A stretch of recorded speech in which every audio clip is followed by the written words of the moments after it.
Buenas tardes, profesor. Buenas tardes, compañeros.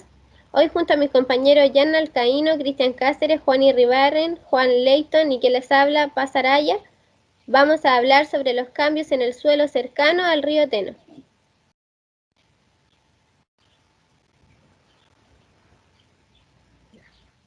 A manera de conceptualización debemos tener en consideración ciertos conceptos, como por ejemplo la acidificación del suelo, la cual consiste en una disminución del pH del suelo como consecuencia de la acumulación sucesiva de iones de hidrógeno y de aluminio y la pérdida de cationes básicos tales como calcio, magnesio o sodio, entre algunos otros.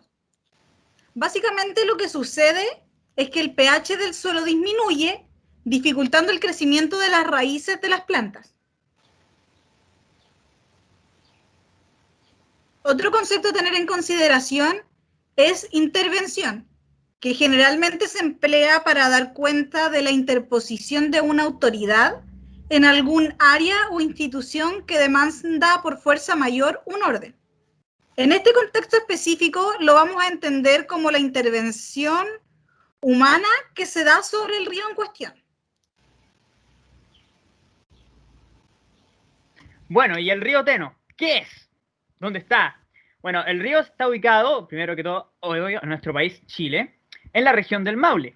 El río Teno es un curso de agua que tiene su origen de la del cruzamiento entre el río Malo y el río Nacimiento.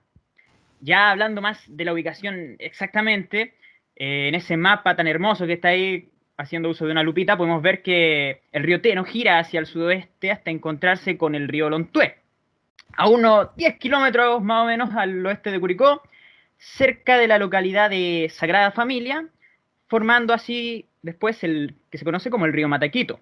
Hoy en día, año 2020, este río se encuentra atravesado por la carretera panamericana y por una línea férrea. Al río Teno se une el río Claro, que es alimentado por los glaciares del complejo Planchón.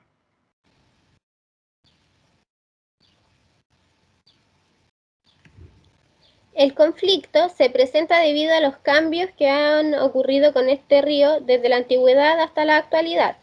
El río antes mencionado ha sufrido varios cambios al pasar los años, debido a la sequía notable de la que se ha estado hablando en este último tiempo. Este río lleva menos agua que los años anteriores. Al juntarse con varios otros ríos en su trayecto, es abastecido de más agua. Pero hoy en día este río comienza a filtrarse por un tipo de cañón por encima de los queñes. Luego se sigue dispersando por encima y por debajo del Valle Tallado, y al seguir su recorrido comienza a disminuir cada vez más el agua que lleva.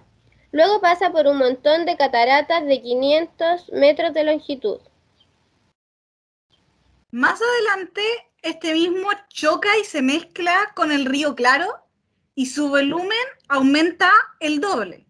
Aproximadamente en el año 2013, este río Teno llevaba alrededor del triple de volumen de agua desde el inicio de su recorrido. Por este problema de escasez de agua que hemos descrito anteriormente, es que en Teno se ven afectados los agricultores, la flora y la fauna, además de la geografía del lugar.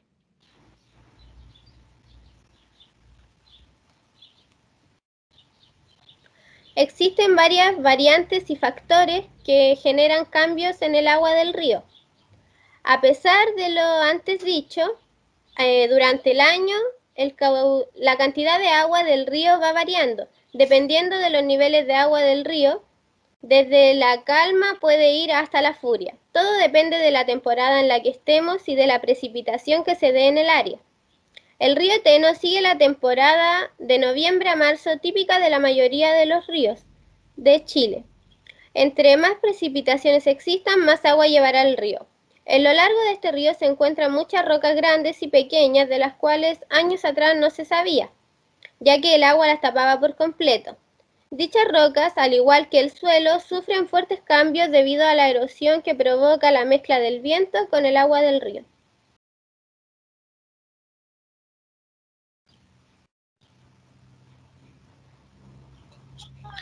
Como las principales causas de la erosión presente en la zona de la ribera del nombrado río, nosotros destacamos 5. La primera de ellas la entendemos como el efecto directo que el agua tiene, es decir, la erosión hídrica que ésta produce en su constante movimiento en la misma geografía presente en el terreno. Como se puede apreciar en la imagen, se van formando pseudos caminos o senderos por la presencia de la misma presión del agua y el movimiento que ésta tiene con sus diferentes afluentes. En el número 2 ponemos el ejemplo de las plantaciones de eucalipto, existentes principalmente en los inicios de este río. Los destacamos por el hecho de que el eucalipto es una de las cepas de árbol que en su vida útil consume una gran cantidad de agua, lo que al estar directamente cercano a donde se origina el río, produce que la cantidad de agua de este merme. Como un tercer punto, y es muy importante, es la intervención humana directa. Si bien existen empresas y conglomerados que se dedican a producir electricidad gracias a los caudales de los ríos, también podemos encontrar malas prácticas dentro de ellas. Para eso también está el punto número 4, que es estricta y directamente el robo del agua. Y finalmente,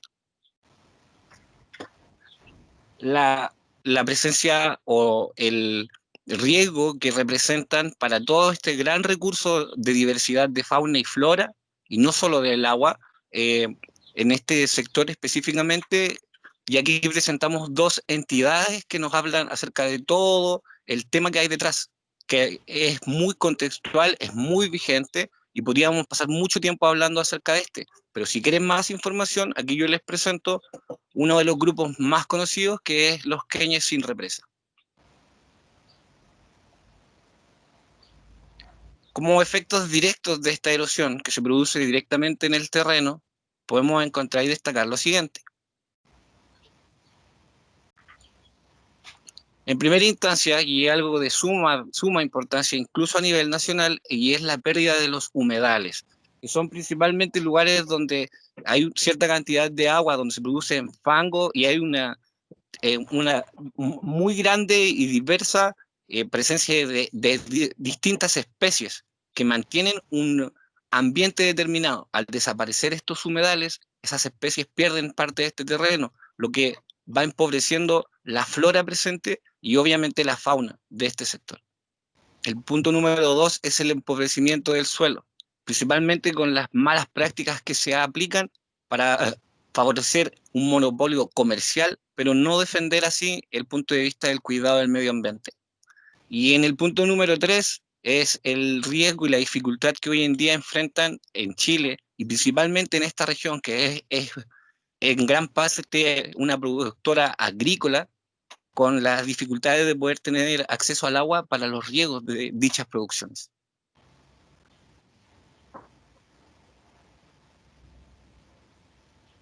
Bueno, ¿qué puede ser mejor para evidenciar el cambio que ha habido que preguntarle a las mismas personas que están relacionadas con este mundo, con el asunto del río, y además con aquellos que tienen mucha experiencia en el rubro de la producción agrícola, además de otros ciudadanos que son cercanos al lugar?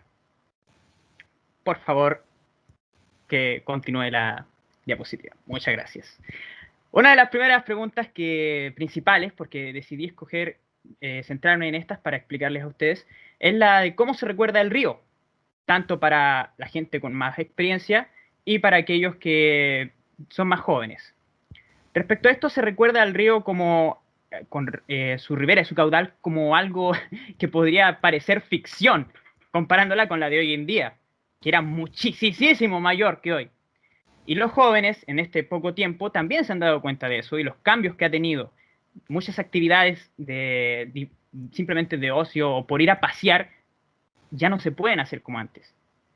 Ya desde el punto de vista ecológico, ¿cómo califican la actual situación de la biodiversidad perteneciente al río? Pues la calificación es muy baja. La gente piensa que los cambios han sido todos, en su mayoría, para peor. Si bien debido a esto mismo se han cerrado algunos lugares y la gente no puede entrar, esto también la gente aclara que ha ayudado un poquito, por lo menos, a que la contaminación sea menor, pero no se compara a los cambios negativos que ha tenido. Mucho se extraña el poder extraer recursos propios del suelo sin que estén contaminados. con el producto de los resultados que ha hecho el hombre. Por último, hablando de los comentarios sintetizados de todo lo que dijeron nuestros entrevistados, puedo resumirlo así. Muchas de las cosas que se podían hacer antes, ahora ya nada realmente se puede hacer. El agua es vida.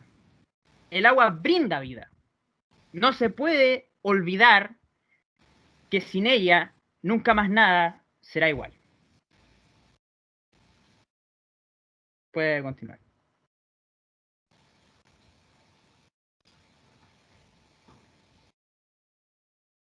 Bueno, respecto a las referencias históricas, podemos citar que se creó hace mucho tiempo el primer sindicato de obreros profesionales, específicamente el 14 de julio del año 64, el cual contó con la firma de más o menos 150 personas.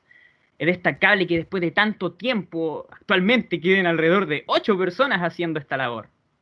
Pero mi compañero, Juan Pablo, especificará de qué trata esta especial labor. Adelante, Juan Pablo. Gracias, compañero Juanito. En un sector llamado Biluco, aquí muy cercano a la ribera del río y muy cercano también al sector de la comuna de Teno, se encuentra Biluco, el cual se caracteriza por tener un oficio que hoy en día es poco común, denominado los areneros artesanales. ¿En qué consiste? Son labores hechas a pulso, con pala, con carretilla, sin mayor presencia de empresas o maquinaria pesada que cause mayor daño al territorio, y de manera muy responsable estas personas se dedican a extraer el suelo que subyace bajo la cobertura de rocas que siempre se encuentra en la ribera de los ríos, solamente sacando la arena. Hoy en día, en el sector de Biluco, esta actividad se ha visto muy perjudicada principalmente por el proyecto de una represa que buscan instalar mucho más en los orígenes de este río, lo que disminuiría mucho más la cantidad de caudal de agua que llega a este sector, lo que haría mucho más difícil la extracción del recurso de arena, desfavoreciendo a estos minis empresarios, si se quiere ver así. Esta polémica está en vigencia incluso hasta el día de hoy, por si acaso, como un dato extra.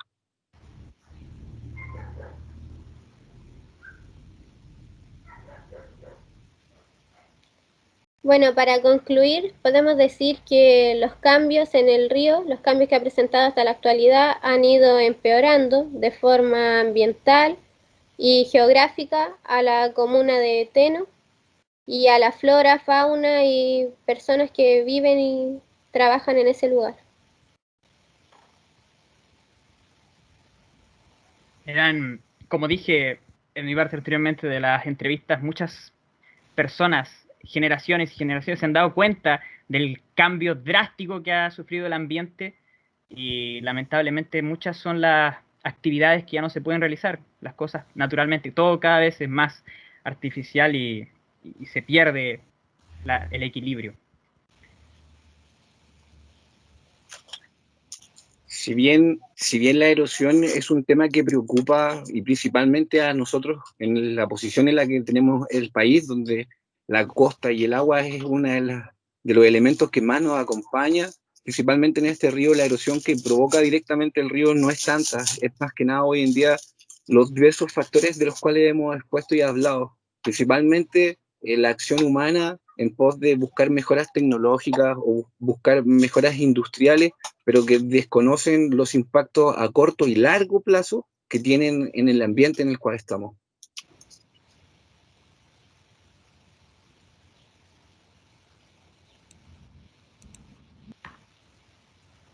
Aquí están las referencias y las fuentes de donde nosotros extrajimos la mayoría de la información, además de las entrevistas que logramos recaudar. Y eso. Muchas gracias por prestar atención. Muchas gracias.